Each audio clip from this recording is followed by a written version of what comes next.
jamukan ye 7/7 ale bɛ lase aw ma sibiri o sibiri ka segin kɛ a kan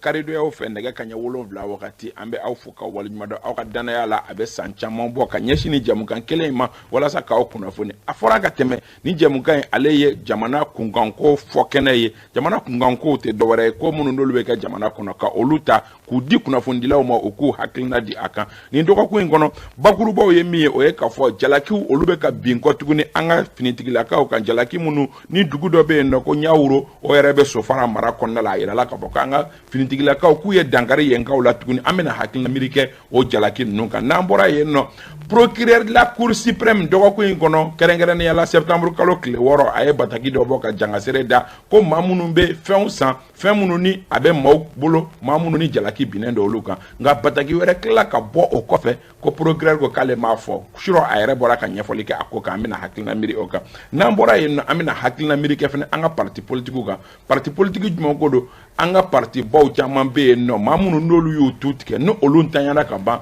partiw bɛ kɛ dengan dɔ ye o dɔ ye RPM ye o dɔ ye IRD ye olu yɛrɛ ka kiiri kunkan kuma dɔ bɔra nin dɔgɔkun in kɔnɔ an bɛna hakilina miiri kɛ ninnu bɛɛ lajɛlen kan maa welelenw k'a daminɛ ne kiniyanfan fɛ Ami Baba Sise ABC Le Figaro maa ɲɛmaa dɔ Radio Sahel o fana maa ɲɛmaa dɔ ABC i ni ɲankuma Isaka Ba i ni sɔgɔma anba na kuma diyara n da n b'a fɔ président i ni sɔgɔma ayiwa kuma wɛrɛ ton style est bien merci beaucoup vraiment n b'i fo n bɛ auditeur ni minnu bɛ kan lajɛ télé la n bɛ bɛɛ lajɛlen fo o bɛɛ y'i laminɛ kan confrère ninnu fo k'a fɔ ni mɔgɔw y'an ye yan nɔ cela veut dire k'an welela de awɔ an bɛna hakilina de di tiɲɛ don jagoya tɛ mɔgɔw ka sɔn jagoya tɛ fana mɔgɔw ka ban donc on dit ce qu'on pense ala ka kuma bɔ an da kuma min b'an kisi ka jamana yɛrɛ kisi amina yarabi Musa Soyo Kabara ka bɔ journal l'indépendant na Musa i ni ɲankuma Kawa i ni sɔgɔma n foli b'i ye kosɛbɛ foli diyara n ye a foli bɛ lamɛnbaga ni lajɛbagaw bɛɛ lajɛlen o y'i laminɛ min ye Yakuba Dumbiya ka bɔ indicateur de renouveau Wasolon 24 Yakuba i ni ɲankuma Isa ba mi ko ka ala lajɛbaga bɛɛ lajɛlen fa lamɛnbagaw ayiwa a diyara an bɛɛ lajɛlen ye Ibrahim Jawara i ni ɲankuma marhaba Isa an bɛ ala fo k'ala barika da kan ne ma ni kisi ɲina lafiya k'a k'an ka cidenba ka k'i fo a diyara n ye k'an baroɲɔgɔnw bɛɛ fo o bɛɛ y'i laminɛ n ka directeur bɛ yan n burankɛ bɛ yan ani n ka jɔnkɛ kelen ayiwa k'a lamɛnbaaw n'an filɛbaa bɛɛ fo ala k'a jan k'a d'an ma an bɛna don baro kɔnɔ an y'a fɔ k'a fɔ n ko jalakiw binnen don nka yanni an ka don o kɔnɔ ko ni dɔ kɛra surɔ min ye premier ministre par intérim ye ale ye dantigɛli dɔw kɛ an bɛ tour de table kelen kɛ o kan i ye a suivre i ye mun tɔmɔ a kɔnɔ n y'a suivi mais n m'a bɛɛ suivi parce que courant tigɛra an ka yɔrɔ la awɔ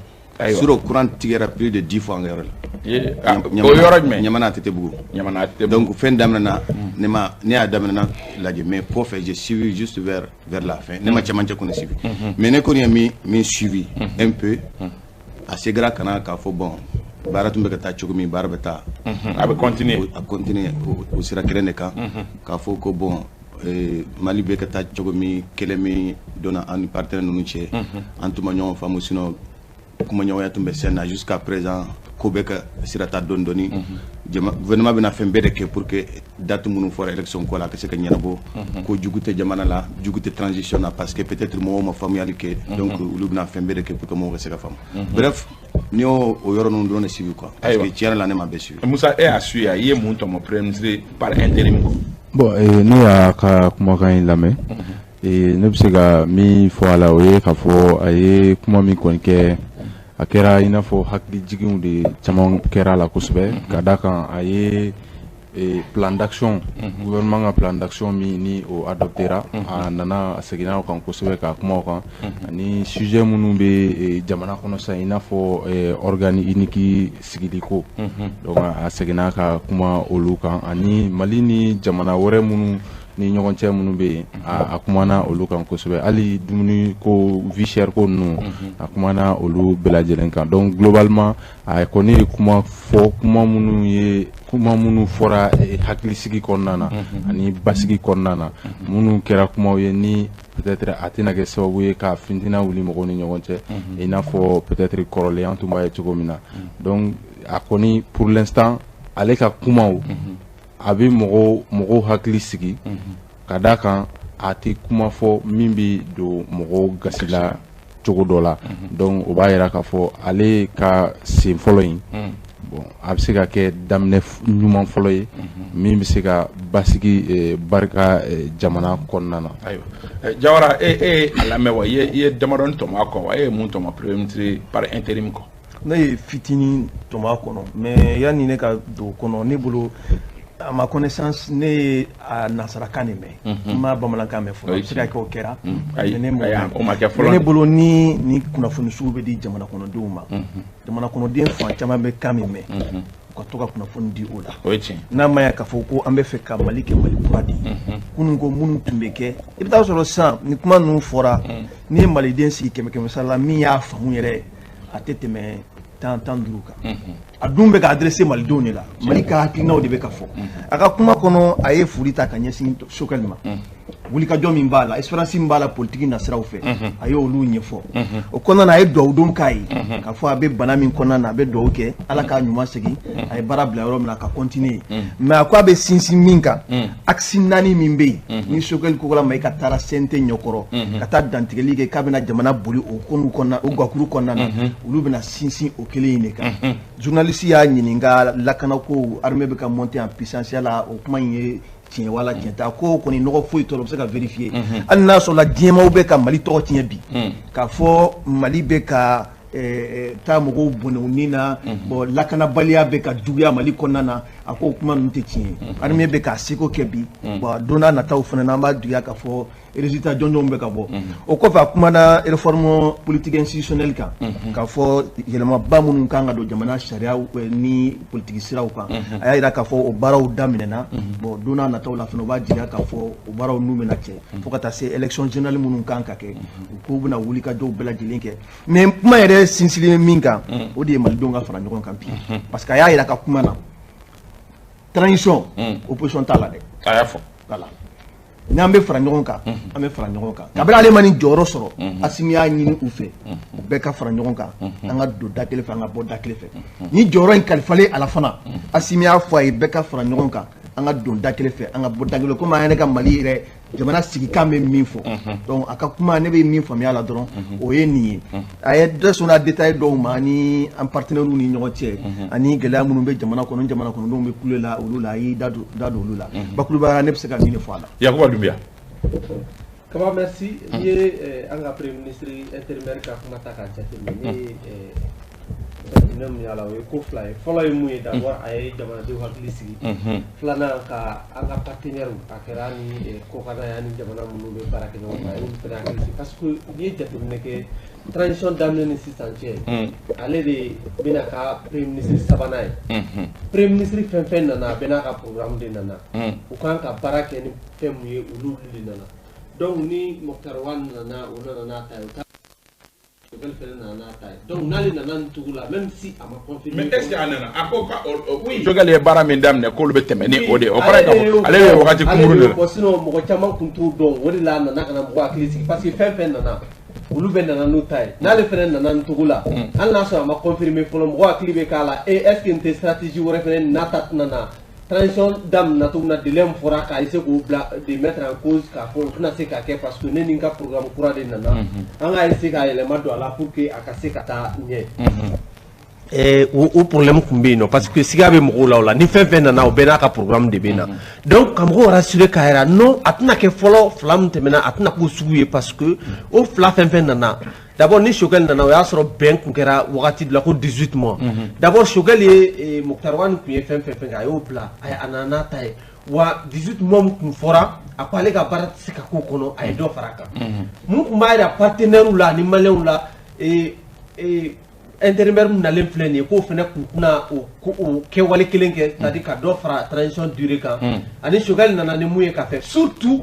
a ka axe filanan ni n bɛna n da mɔgɔ la sisan o ye a ye rupture de kɛ avec le système de Sokɛli cogo di mais a dun y'a jɛya ko Sokɛli ye minnu fɔ k'olu bɛna tɛmɛ oui mais Sokɛli ye mun fɔ oui o axe 4 ni a bɔra ka mun fɔ sécurité ni fɛn ninnu réforme politique ni fɛn ninnu oui mais président ye kuma min fɔ Sokɛli ye kuluba a tagalen o kuma fɔlɔ mun ka gɛlɛn n'a bɛɛ ye ko ka jamanadenw fara ɲɔgɔn kan mais fo sisan Sokɛli ma se k'o kɛ o mais est-ce que Ablaye fana bɛna se k'o kɛ a y'o de fɔ depuis nana aye opposition de retour de ta carrière ko fait parce que Moussa Kuma dafa c'est important shogal ga discours na ale kumbe piki ke moula politique mo be pigué maintenant chaque fois ni meka politique mo caresser ku negene ka gerawla jamana jole do be ko da ka gere nyona opposition te no an opposition ko be mo ko na fina opposition te no i don se me yelema ni te dogoya ni te buruja ni faso ko de du e be so ngana aywa am tanya fe amba do ka fo ne re ko nga jetem ne folo mi yo ka fo nani bi je afasara ko aw yo jetem ne afasara aywa bayira ka ko baray man bayira ambe do o do ay abina wakati mi ga ala ka ta fanga dama ka hakli nyumanti ama wala sa jamana de o munafa ka bo baray na jalaki kuma ka to ka bi an ga arme kan adam de nan ko tuguna am se ka fo chukala tento ayira la ka fo ko dugu do be no mi na be wele ko nyawuro no be sofara o mara ko la ko mali arme ye mi ye bingani wala ta ka se yen sigidala mo ko ma wani ze kuma kura mi be ala o e ka fo binganu yere kera ka nyeshi chene musoya o fanfe Musa Sayo ni accusation ni jalaki no wiye chukudi ne jalaki no ye chugomna ne tseka fo jalaki no ye chen tseka fo chen ote mais duti chamon bala kusube kadaka taxi munu bora ka fo ko mali surasu ni we surasu jalaki ani surasu ka partenaire ou de menyon we olufo katla ka fo ko dozo bela jeren bala donc taxi munu bora ka fo sur la forme au follow iba ya ka fo taxi nunu sebera to journaux de fait c'est-à-dire français journaux précisément RFI ani France 24 ani Jeune Afrique ani ni mafli journal Le Monde donc au lieu de taxi relay kosobe bon ni taxi ta sur la forme ibaye ka fo a chama conditionnel au koro ka fo kuma munu folendo akono kuma nunu confirmer lente ou yere be siga siga la chama serré ou bien voilà au chama de ba kono donc dans le jargon journalistique o ba yera ka fo kuma munu do kuma nunu confirmer lente folo absika ke tienye inafo atsika ke tienye donc oye sur la forme maintenant ni nana akonnana ibaye kuma imbena tumamina abisika duty bisika renforcer kosebe ka daka mali ni français tiebe chuga mina sisa ni o jatemne ibaye ka fo moko bisika jatemne ka fo kabaldo jume muna obefo et organe munu ya fo RFI ani France 24 nga ton no boala folo olu bela jelen suspendendo mali konna o dimi bolula o be se ka fo o dimi bolula o ekele maintenant Jeune Afrique ani Le Monde olu be ya are laye maintenant ni yo olu ka ko nu bela jelen jetemne ibaye ka fo wati labayna France président ere ira ka fo ko o ka ambassadeur ka ferege ka barake ni media France media olu wala sa ka irisiw ka kumakanw kɛlɛ farafina jamanaw kɔnɔna na hali ni a y'a sɔrɔ u ka mɔgɔw y'a yira k'a fɔ k'olu tɛna sɔn ka baara kɛ u ye communiqué bɔ o kama voilà k'u tɛna sɔn ka baara kɛ gouvernement ka ordre kɔnɔna na donc o fɛnɛ o ye aspect kelen ye aspect jumɛn wɛrɛ bɛ yen nɔ u bɛ supplétif minnu fɔ a kɔnɔna na o tɛ dɔwɛrɛ ye tubabuw b'a fɔ min ma ko Wagner o ye o de ye donc debini o ko in daminɛna mali ni faransi ma se ka ɲɔgɔn faamuya cogoya si la donc o b'a yira k'a fɔ ko in a bɛna fara kɔrɔlenw de kan mɔgɔw bɛ se ka a jateminɛ k'a fɔ halisa kabali don mali contre la ka mali déstabiliser ka mali sɔrɔsiw déstabiliser ka tila ka mali transition yɛrɛ mangoya o bɛ se ka bila o minɛn kɔnɔna na donc n'an tɛmɛna o yɔrɔ kan an bɛ se ka min kɔni fɔ o ye k'a fɔ jamana ɲɛmɔgɔw k'a lajɛ parce que kuma minnu don a bɛ se ka kɛ sɛmɛ wɛrɛw bɛ se ka sɔrɔ la parce que témoignage dɔw b'a a kɔnɔna na hali ni y'a sɔrɔ a kumakan bɛɛ lajɛlen confirmelen tɛ donc n'i y'a ye mɔgɔw bɛ témoignage kɛ certainement fɛn dɔw bɛ yen nɔ donc k'a jateminɛ ni a y'a sɔrɔ ni cas sugu minnu bɛ an ka kɛlɛ kɔnɔna na ni a bɛ jamanadenw de concerné fɛrɛ ka kɛ olu ka dabila parce que jamana kɔnɔdenw mago bɛ lakana de la olu mago tɛ k'a fɔ ko mɔgɔ ka bɔ yɔrɔ wɛrɛ walima u yɛrɛ ka mɔgɔ minnu kan k'u lakana u kana ka ɲagata bi u kan u mago tɛ o la. Ami Babasi. Bon, Musa y'a bila yɔrɔnin ba ta yen nɔ témoignage minnu fɔra ne ye mɔgɔ dɔw ye minnu ye vidéo kɛ qui sont même au centre maliyɛnw de maliyɛnw tɛ mais a bɔlen bɛ maliyɛnw fɛ kɔni minnu tun bɛ ka kuma fɔ dɔw yɛrɛ ye vocal caman kɛ ka ci parce que ne bɛ se ka vocal ci ma e bɛ ne dɔn mais e bɛ se ka vocal dɔ man kan mɛn parce que mɔgɔw bɛ siran apparemment parce que ne bɛ weleli kɛ moi j'appelle au centre mais mɔgɔw bɛ siran ka kuma o yɔrɔ bɛ mais mɔgɔw bɛ se ka kunnafoni d'i ma en secret an yɛrɛ bɛ se ka an ye fɛn caman sɔrɔ en secret qu'on ne peut pas certifier a y'a fɔ cogo min hali minnu y'a sɛbɛn ils ont mis au conditionnel mais gɛlɛya bɛ yɔrɔ min minnu ye kunnafoni bɔ c'est pourquoi la dernière fois RFI ni France 24 datugura n k'u ma nafa t'a la o parce que vous voyez u bɛ kuma Mali kan don o don wa kumaw bɛ la a bɛ se fana wa kumaw bɛ se fana parce que c'est le plus important ne y'o de fɔ depuis que Moura ko kuma fɔra si RFI ni France 24 ma tiɲɛ fɔ il fallait porter plainte c'est ça la procédure mais o ma kɛ o hali o kuma filɛ kɛ sisan kumaw bɛ ka na minnu bɛ ka tiɲɛ dɔɔni bɔ a la j'ai vu Sékou Boli parler an ye Sékou Boli mankan mɛn nɔ k'a fɔ ko Oumar Mariko mun fɔ ça s'est passé à Moura ko les militaires ils se sont attaqués à des gens lui il est au ministère de la réconciliation nationale que l'armée a perdu Moura parce que c'est dans ce cas ou bien peut-être les risques parce que de là qu'a fait non n'a ko Wagner tient ni Wagner yɛrɛ fagali kɛ mɔgɔw b'a ta k'a da aw de kun c'est un peu ce qui s'est passé, ce n'est même pas l'armée qui est visée, c'est Wagner qui est visé. Donc c'est un flabé de Benyami. Donc ce qui est en train d'être dit comme allégation, moi je ne suis pas sur place, je ne peux pas confirmer, je ne peux pas infirmer. Mais il y a quand même des témoignages. Mais maintenant... Mais argument c'est que communiquer donc l'armée a eu témoignage bon, est-ce qu'ils nous ont certifié ça aussi? Au fond, il y a toujours des gens, j'ai même vu sur les réseaux sociaux, moi, que vraiment on va montrer que ça va se faire en novembre, qu'on réunion. C'est-à-dire, c'est des choses, tu ne vois même pas la source. C'est des choses que tu ne veux pas vérifier. En fait, on peut bon côté, on te chamanchela. Hal munu be chamanchela na yu wele, ou be siranka comment on y a fait. Bon, on y a que barabeka gelao. C'est pourquoi nous on ne peut pas confirmer. Sinon, si nous on a des informations, moi je fais remonter des informations. Et comment on appelle ça là au haut sommet même ça là tu vois à comment faire à blau ce n'est pas qu'on n'a pas certaines informations mais il faut que on aille plus Mourata Kera enquête Kera Djogori faut me jusqu'à présent c'est pourquoi comment c'est pourquoi à Forako il faut que Bek Faragnon Kang enquête donc il y a accusation nous Jalaki nous est Tchoukodi je ne peux pas confirmer ça je ne peux pas infirmer ça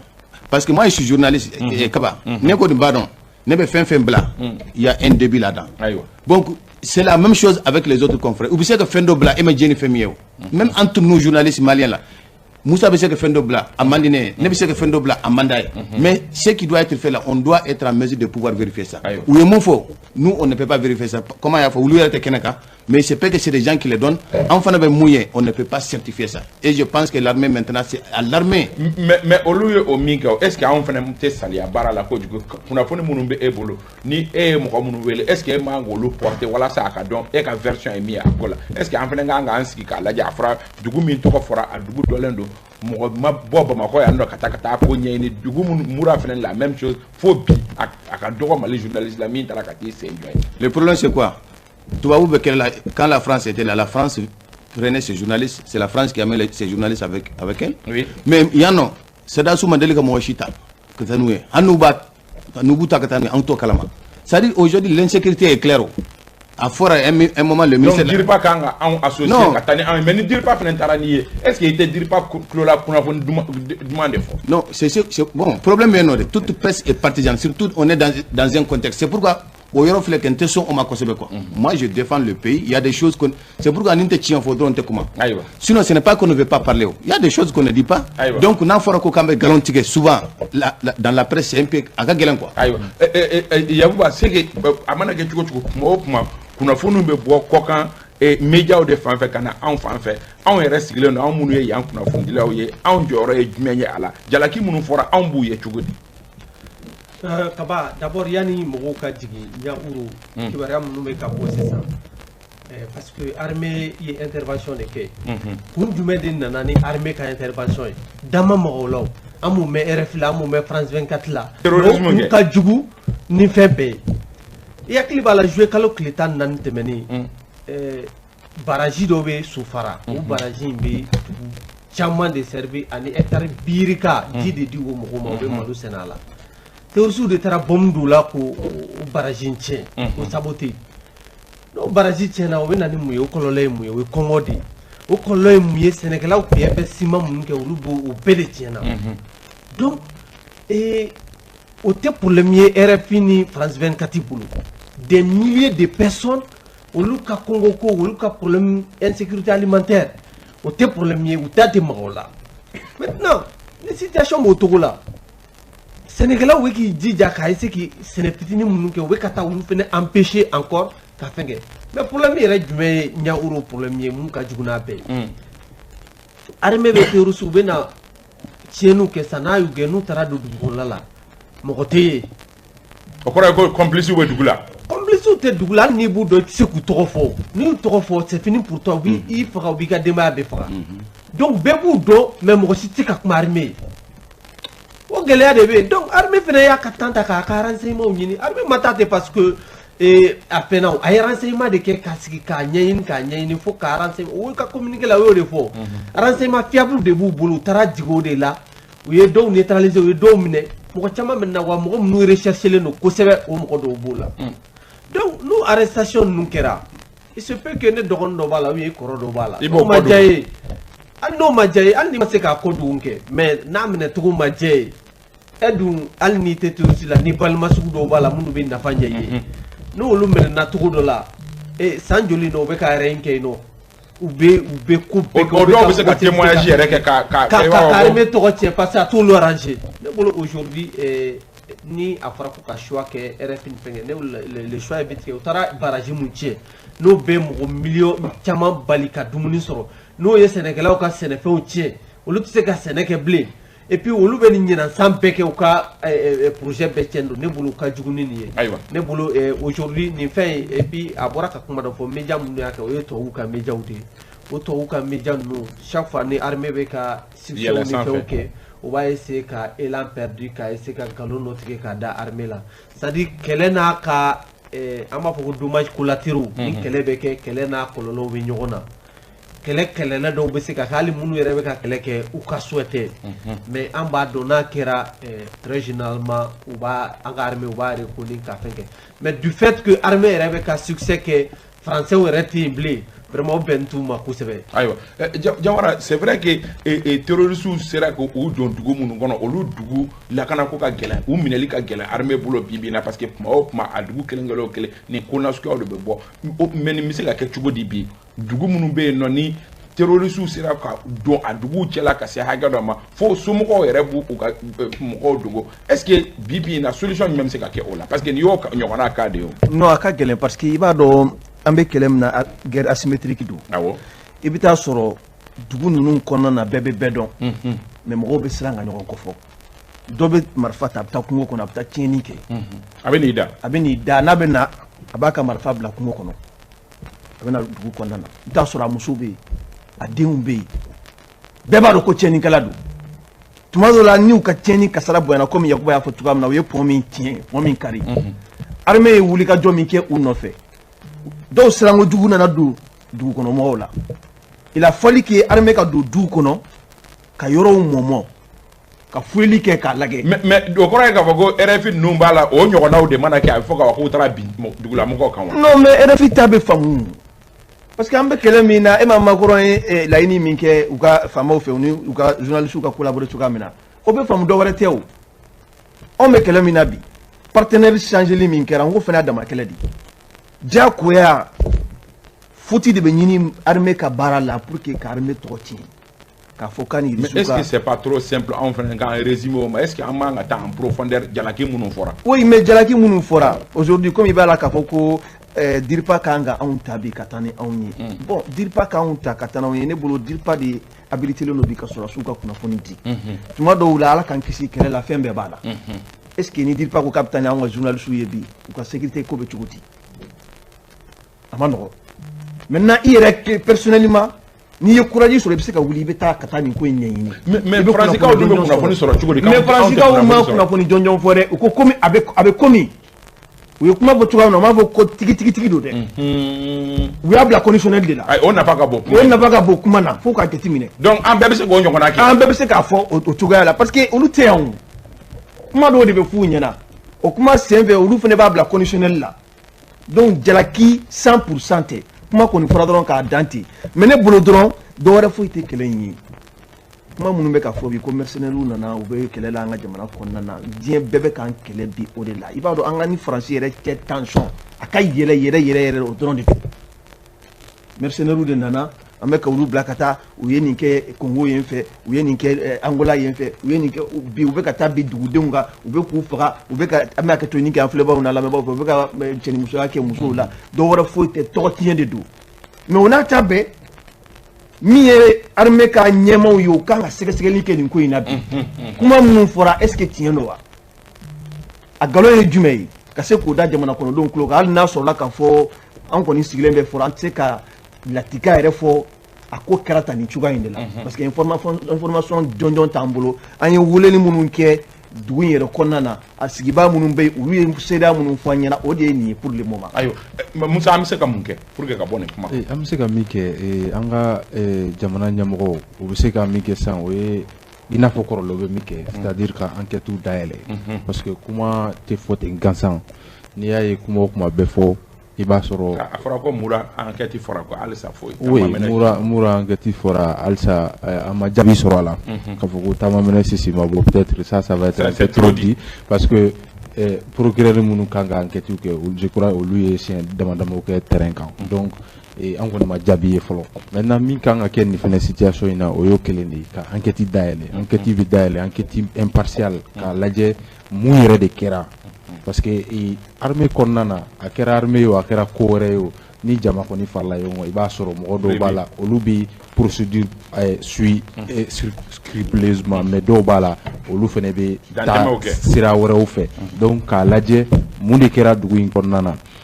ni y'a sɔrɔ bingani wale minnu kɛra o ka se ka fɔ mɔgɔw ɲɛna ni bingani wale yɛrɛ fɛnɛ ma kɛ o fɛnɛ ka fɔ mɔgɔw ɲɛna o ka mɔgɔw assurer jamanadenw yɛrɛ fɔlɔ ka rassurer parce que tant que ni an ka mɔgɔw ma information jɛlen di jamana kɔnɔdenw ma jamana kɔnɔdenw yɛrɛ tɛ da jamana ɲɛmɔgɔw la ni jamana kɔnɔdenw ma da jamana ɲɛmɔgɔw la an bɛ fɛ ka terrorisme ka kɛlɛ cogo min na a ka gɛlɛ o ka se ka kɛ maintenant jamana kɔ kan fɛnɛ ni enquête kɛra enquête minnu y'a yira k'a fɔ ko in ma kɛ o bɛ se ka jamana kɔkanmɔgɔw fɛnɛ hakili sigi walima ni jaabi y'a yira k'a fɔ mɔgɔ damadamaw tun bɛ a kɔnɔna na olu ye nin action minnu kɛ olu tun man kan ka kɛ kɛlɛkɛyɔrɔ la o b'a yira k'a fɔ baara in bɛ ka kɛ jɛlenya kɔnɔna na baara in bɛ ka kɛ droit de l'homme bonyali kɔnɔna na parce que n'i y'a y'an yɛrɛ ni jamana kɔfɛ mɔgɔw bɛ kɛlɛ la kosɛbɛ nin yɔrɔ in de don parce que an ka mɔgɔw ko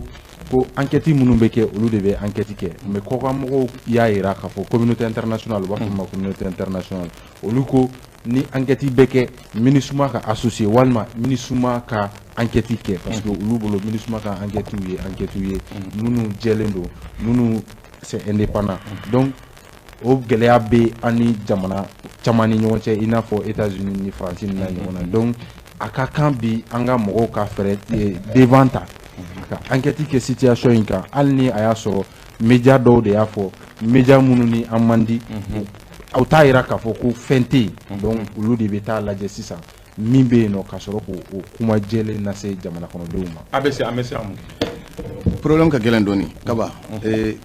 ni bɔra ka fi ɲɛna sisan ko mɔgɔw bɛ siran ka kuma aujourd'hui jamana bɛ yɔrɔ min bi mɔgɔ minnu bɛ se ka taa kɛlɛkɛyɔrɔ la ça c'est l'armée d'abord bon hali ni armée taara ka taa mɔgɔw ɲini ka sur place mun de kɛra jɔn de y'aw ta kɛ a ka gɛlɛn parce que terroristes fana bɛ k'u menacer o la accord caman signena dans beaucoup de localités k'a fɔ aw kana information di sɛdasiw ma armée dun filɛ kɛ n'a taara yɔrɔ la a tɛ se ka to yen a bɛ taa donc a kɔlɔlɔ bɛ se mɔgɔw ma c'est pourquoi c'est compliqué et bɔra tout près il y a un haut responsable qui m'a appelé l'autre jour ko ale yɛrɛ c'est un des responsables de la commune ka ale yɛrɛ information b'a bolo mais a tɛ se ka taa di sɛdasiw ma ko parce que n'a taara n'u y'a ye u b'a faga donc Boron tout près Kulikoro Marala. Donc pour te dire qu'au centre c'est encore plus compliqué. Maintenant qu'à Talata donc je pense que c'est un peu compliqué la situation. C'est pourquoi en hier mouni journaliste mo be sira awnye parce qu'on a vu le cas avec l'ORTM hani kalika fo mo nyena kon herbe to ko mo ta plateau sans fait et tout to fo yere mais mo yere te ko son shima tuguni mo be siran ka kuma fo ni mo mi adama shu aka gelen quoi mo mun dale mbila ko se batigi de be kuma donc tant que l'armée n'a pas les informations correctes aka gelen kuma la aka fendo ke sinon il y a des frappes qu'elle fait mais na dona dugu kono tu ne sais pas qui est terroriste comme Jawara fo chogomi. Il y a des gens, ils demandent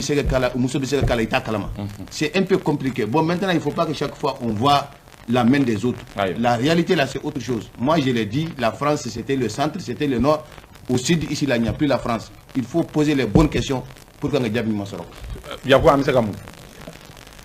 Réseaux sociaux, il y a clé pour là. Parce que nous avons des informations qui sont à Yedro. On a des arrangé, on va partager. Groupe ni fɛnw la c'est vrai mɔgɔ wɛrɛw ka se ka kɛ mais minnu yɛrɛ ka baara ye kunnafoni di olu kan ka se ka u janto ni sugu partage la parce que minnu y'a sɛbɛn u y'a bila conditionnel la olu yɛrɛ dalen t'a la e kunnafoni dila e bɛ permettre k'u partager malgré fɛnɛ réseaux sociaux tɛ parce que ni fɛn ni mun man ɲi jamana ma u k'u partager dabila parce que an ka autorités y'a décidé ka RFI ni France 24 datugu Mali la mais n'a fɔra ka tila ka kan ka da mɔgɔw ye n'u ye fɛn minnu bila an kana essayer k'u partager. A fɔra médiaw kana partager sinon mɔgɔw b'a partager o. donc de toutes les façons médiaw habilité len don olu de autorisé len don ka information traiter k'a di ni bɛɛ y'i yɛrɛ kɛ information di la Mali problème dɔ de ye o ye o de ye problème bɛ fɛn kɛ mais ne kɔni bɛ mun fɔ in na dɔrɔn kɛlɛ min de don n'i ye jateminɛ kɛ depuis 2012 nin kɛlɛ in bɛ sen na an bɛ to ka RFI ni fɛnw lamɛn nin dugu n'an tuurilen don nin bɛ tan a dɔ kɛra a ma mɛn yɛrɛ mun ye Menaka ta ye ko f'u yɛrɛ ko kɔnɔ ko gouverneur taara kan kɔnɔ ko fo ka ale exfiltrer u bɛ mɔgɔw jamu u bɛ mɔgɔw lasiran quoi donc ne bolo o fɛn filɛ ni i ye mɔgɔ ye mɔgɔ min b'o kɛ i kana dɛmɛ a ka baara la a dɛmɛ n'a ka baara la o tɛ dɔwɛrɛ ye a bɛ ka kuma min fɔ ou bien a bɛ ka mun sɛbɛn i kana partager parce que ne y'a partager e b'a lase mɔgɔ caman ma k'a sɔrɔ a hakili tɛ k'a bɛ se mɔgɔ minnu ma. Une seconde. C'est-à-dire moi je suis journaliste. Il faut respecter tous les journaux du monde. Jeune Afrique de Koyano ko Shogel Mangene. Mo bora ka agalontige. Akere chogodi. C'est-à-dire les médias, une chaîne d'information ou bien un journal ou bien une radio, n'a fait d'offre. Au bas c'est que c'est. Angane wuli donc à foko tiente. Et puis kabano, c'est que me fika mu farao kandro. C'est-à-dire que ni information m'a dit à tamunu ka anka dit. Abe na ni spéculation nous ne faisons rien. Dire pas, c'est vrai qu'avec un param qui a taille, mais alista dire pas qu'un cadeau fera qu'un baraka. En tout cas, famille, nous ni information mais qu'à circuler plus de 48 heures. Dire pas masser qu'à boka fauchike. Et puis à fin chamambe non. Ado, wado jadi kalau kelen ou par exemple, ou conférence, dire pas qu'à conférence terminée, ou boni pour alors que polémique terminée, mena ere. Au domo d'aller au il faut vérifier, on est pas parce que amano. Ouais, mais ou luka ni information ma dadi wati la munu be information soro to ka chaw mais munu habilité len do la wulu ta de be mine ka boloko la mais no lu ma son ka kuma wakati la pour chaque fois lu be réponse di la ni mun kuma na ninte ni mun kera mais radio wera obse ka information soro dire pas nya chugo voilà ni o kera dire pas ka c'est vraiment mais exemple que l'impédiment moi j'ai l'habitude de dire pas directeur ba wula tout moment avec téléphone ta Solomon amba fo ni y'a wula avec téléphone ta mais ni y'a wula information ma difficilement n'a pas kuma donc ni ma son ka kuma ni journaliste a ka information sur ore ka di e be kla ka ta bo ka fo ko te che ne bolo aujourd'hui kan ka bo posture là ka information di mo ba la wakati mina yani a ka ke fen korole o ka kla ka fo ku be réponse aywa ambe dire pas ma nyamo fo colonel Suleiman Damele ani colonel Mariam Sagara ambu fo muganga ke Jawara min kan ka kɛ communication yɛlɛma ka don a la ni an ka armée ka kunkanko kuma dɔ bi ne bolo DIRPA de ka sur'o la bi ni diɲɛ mɔgɔ bɛɛ ye awɔ parce que force étrangère minnu tun bɛ olu bɛɛ rentré la presque bi anw ka kɛlɛkɛcɛw de bɛ terrain kan ni DIRPA mago bɛ information fɛn fɛn na à temps réel a bɛ se k'a sɔrɔ ka jamana kɔnɔdenw kunnafoni i bɛ siran mɔgɔ min ka ni dun kana to k'i sumusumu tiɲɛ don parce que ninnu du bɛ ka fiɲɛ bɛɛ de ɲini anw ka armée la min b'a to u bɛ se k'u mangoya diɲɛmɔgɔ ye donc ni o cogoya bɛ yen a ye kɔn a ka kunnafoni jɔnjɔn di jamana kɔnɔdenw ma min b'a to siga minnu bɛ yen o la n'olu ye min fɔ an b'o minɛ an b'o de minɛ an bɛ baara kɛ ni o de ye mais n'olu ma fɛn fɔ fo mɔgɔ wɛrɛw de fo mɔgɔ wɛrɛw ka bɔ fo jamana wɛrɛw continent wɛrɛw la k'o fili bɔlɔlɔw ni fɛnw sanfɛ finalement jamana kɔnɔdenw hakili bɛ to filan na filanan ye mun ye jamana kɔnɔdenw k'u taabolo yɛlɛma. Tu peux ne pas aimer la transition, mais armée an bɛɛ bɛ ɲɔgɔn sɔrɔ armée de la. Kuma bɛ kuma na tuma dɔw la kana ta k'i ka armée secret parce que n'i y'a ye hali ni arajo minnu bɛ diɲɛ kɔfɛ ou bien ni journaux minnu bɛ diɲɛ kɔfɛ u bɛ nin kuma sugu sɔrɔ c'est parce que maliyɛn dɔw de bɛ yen tuma dɔw la olu de bɛ kuma dɔw lase u ma o. Donc maliyɛnw u ka fɛɛrɛ kɛ bi an ka militaires an k'u dɛmɛ information nasiraw b'a la hali ka kunnafoni di kɔfɛ mɔgɔw ma tuma dɔw la mais ni jamana bɛ jamana ni ye nin sugu kɛ ni bɔ kɛra kalama i bɛ minɛ de o parce que jamana bɛ temps de guerre de la donc kunnafoni dɔw bɛ yen olu ma hali n'a sɔrɔla dɔw ye tiɲɛ ye tuma dɔ la a tɛ bɛn i ko a téléphone kan yɛrɛ kan ka se ka localiser a kan ka localiser o si tɛ se ka kɛ voilà mais finalement i b'i yɛrɛ ɲininka quoi tout cas ne bɛ se ka min fɔ dɔrɔn dire pas k'a ka taabolo yɛlɛma ka information di à temps réel min b'a to waso minnu bɛ don jamana kɔnɔdenw hakili la o bɛ se ka bɔ yen cogoya min na. ayiwa an bɛ aw fo o sujet la an bɛ taa an ka sujet filanan kɔnɔna la kɛrɛnkɛrɛnnenya la communiqué procureur de la cour suprême ale ye communiqué bɔ communiqué min ni a kun fɔlɔ bɔra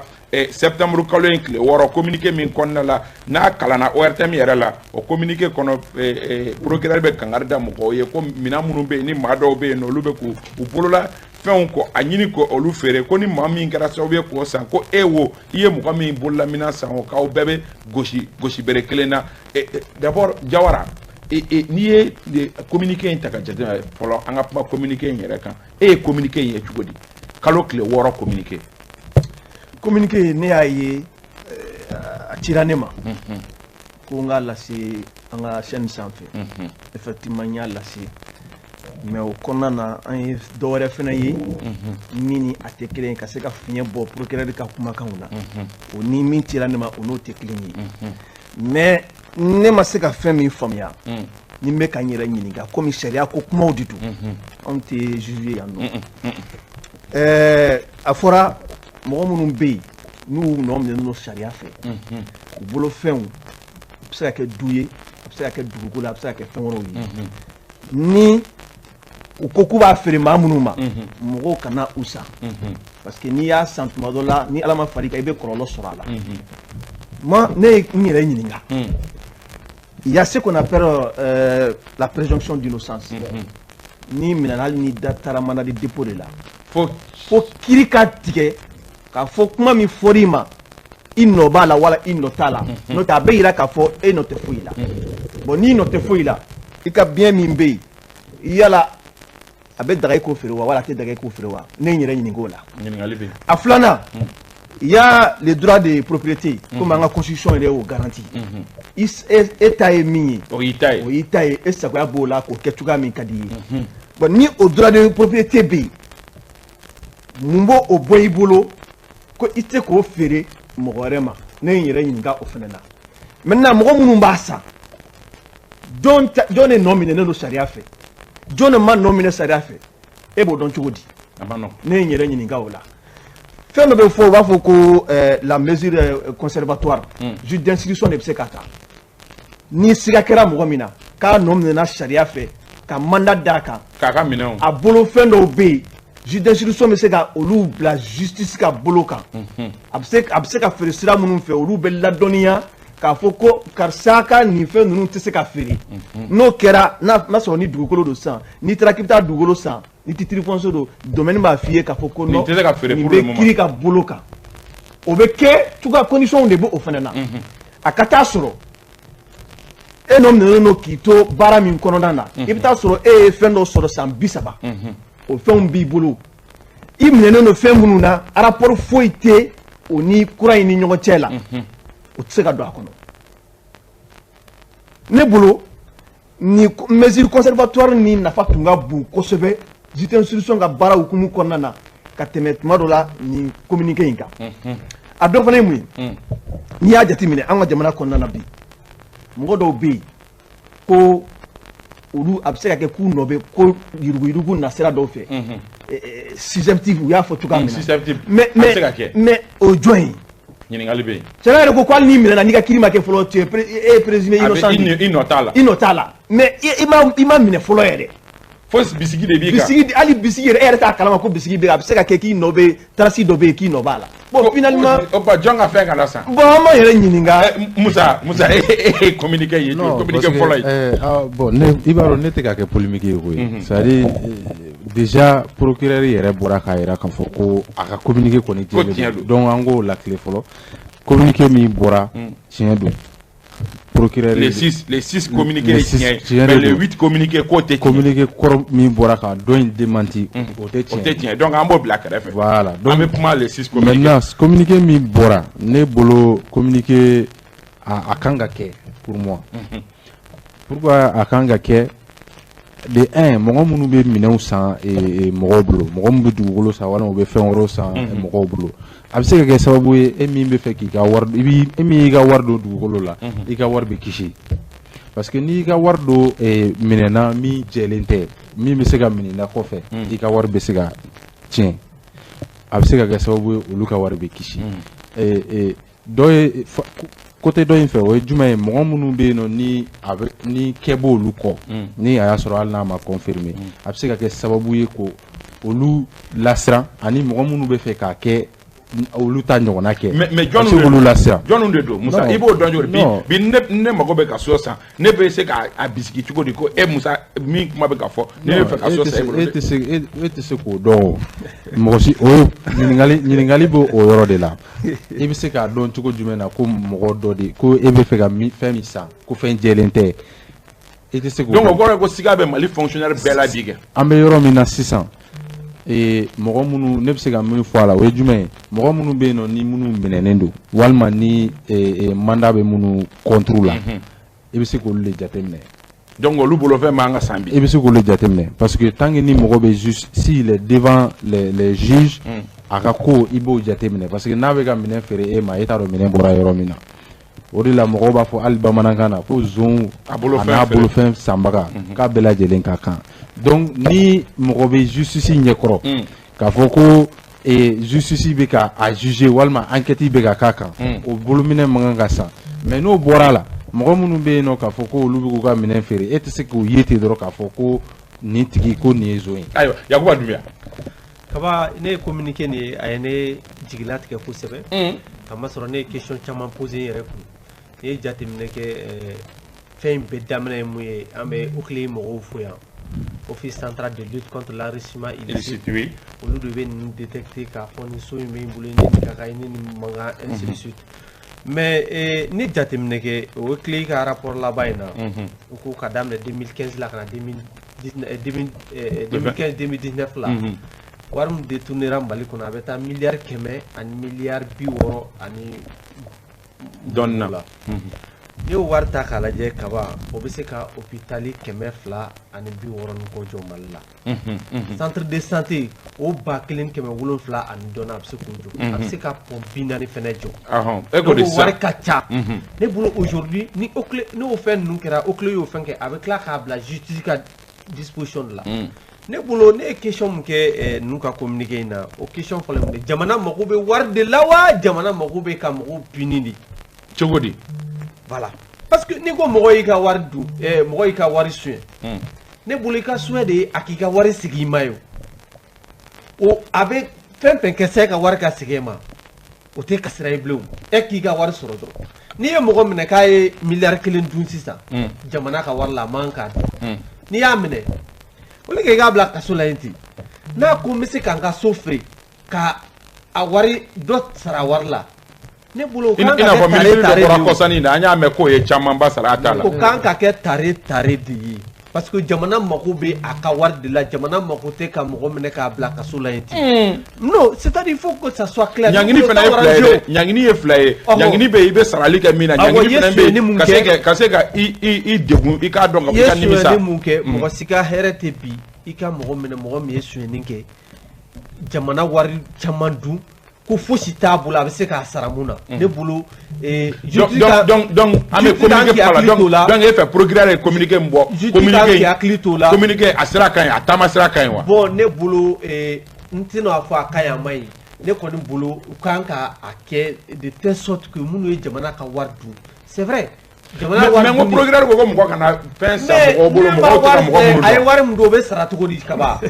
ne m'a to a k'a ka so feere a ye wari min suɲɛ o bɛ sara cogo di. non yago e ma min fɔ. non ne bɛ fɛ ka jamana wari yɛrɛ ci ten nɔ bon d'accord a b'o sigi mais n'u bɛna feere kɛ ka avocat ni fɛnw fɛnɛ sara. ayi o yɛrɛ dɔrɔn tɛ Isa i b'a dɔn problème min ye ni kɛ b'i kɔ sisan ko dugukolo caman de b'i bolo ni e ye dɔ feere a la sisan o tɛ ka tarasi la tunu ya.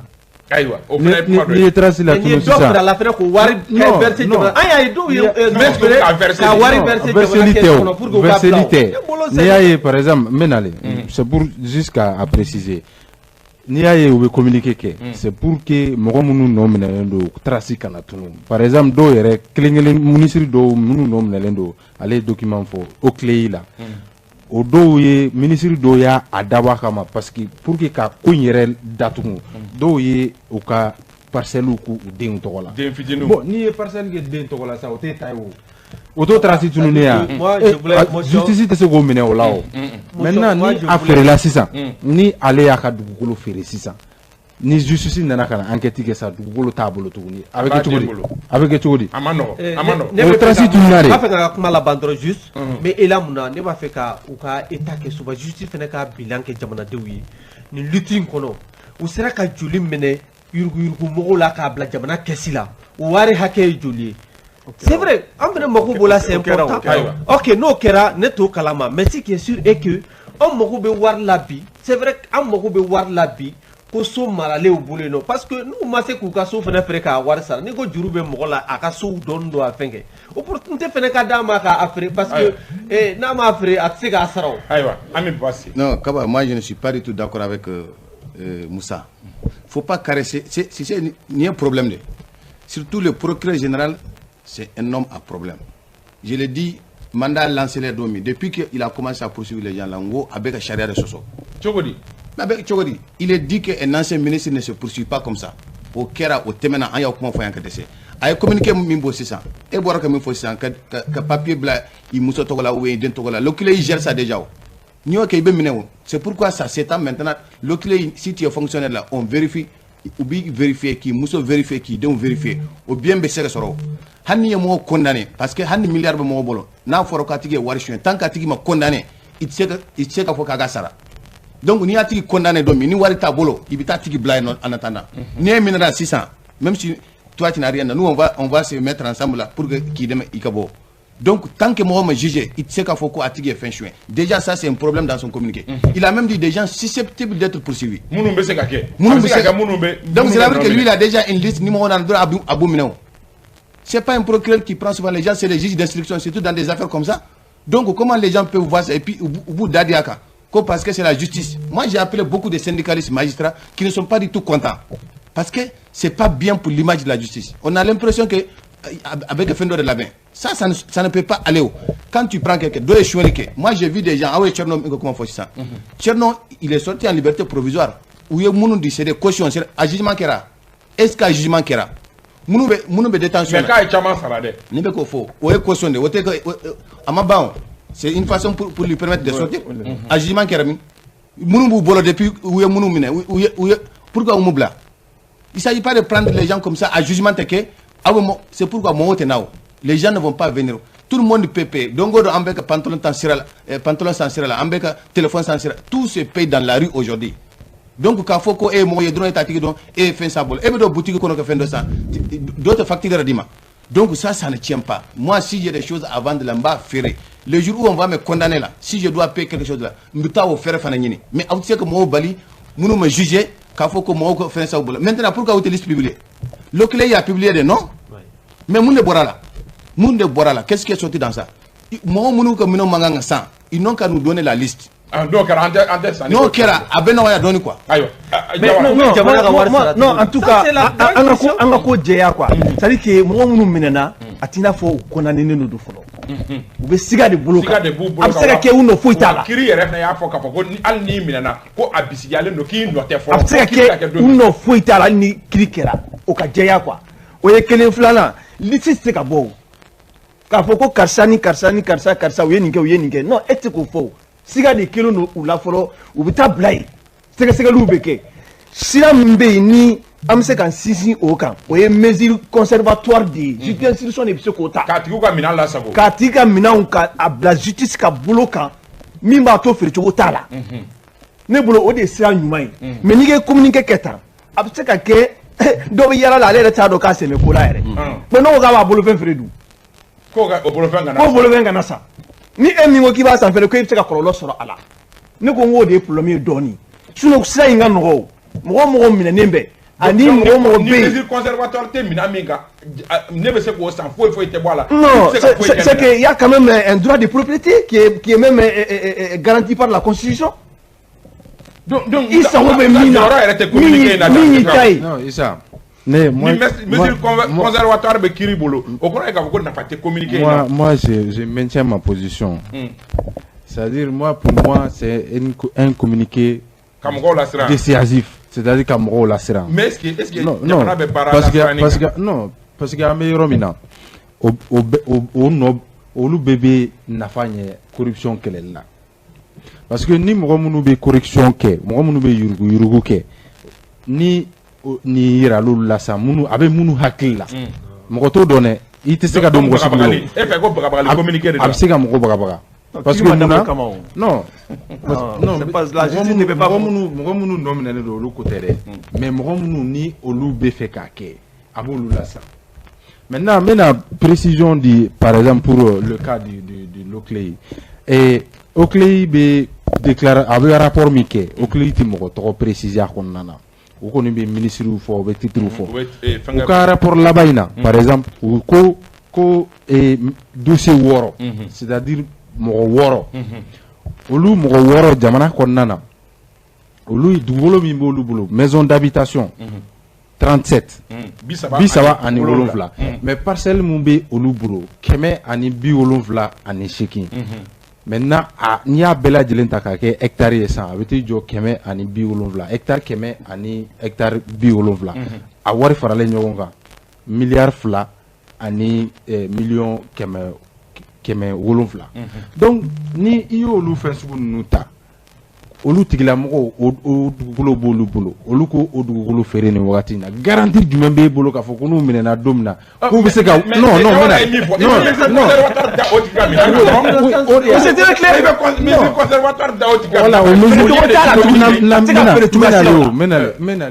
yani e ka mesure conservatoire k'a kan sisan fo i ka taa sɔrɔ o de b'a bolo n'a y'a feere dun n'a y'a feere dun i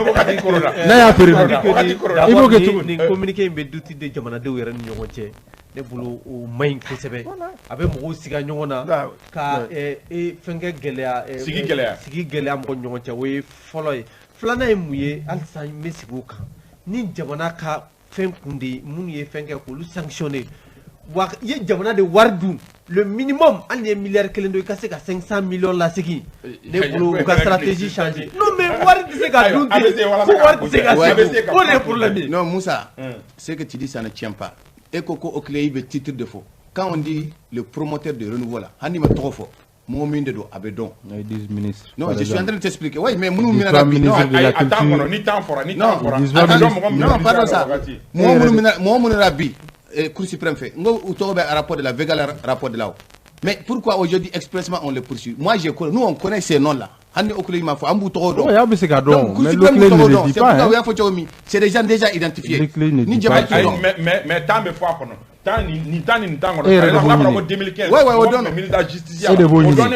c'est bien clair. C'est bien clair. Donc je crois que l'Oclei, la Cour suprême doit poursuivre ces gens-là à partir de ce rapport-là de l'Oclei. Maintenant, comme nous avons convoqué mesures conservatoires, sika kono no muna kolu no sika yetara sila lisi ka bodron ka fo karni olu koni peut-être sika kono no la ku seme fena o la mbe sika lafia mo ko sika bo kipta olu bolo fen santuguni ne bolo o kan no ko sebe ko ambe o fo ka awali ngado Ibrahim Diko Dudu yam fo kabala ambe afo ko ti jaloux de ma chemise mba fo ka awali ngado samba tajibura alias Kambeleni ambe ifo ki wali ngado almam sakata ORTM na amba fo Mohamed Karambe Orange ambi fo bamsa jogolojo ne koraga ambi fo ka abana ka debaya fo Kader Traoré, Kalou Traoré, Ambou ou Bella Djelenfo, Djamga était fou quoi. Moussa terminé Kabo Djeliba TV la koga il faut. ABC ko k'i fo kosɛbɛ ko ka Musa fo kosɛbɛ an bɛ foli d'a ma Yakuba Sise Tombouctou-kaw fɛ an bɛ foli di u bɛɛ lajɛlen ma an ka maa welelew kɛ Ami Baba Sise Radio Sahel Le Figaro Musa Sayon Kamara ka bɔ journal L'Indépendant la Ibrahim Diawara ka bɔ nin tɛ foyi la ni kɔni nin tɛ foyi la Yakuba Sise TM1 olu ka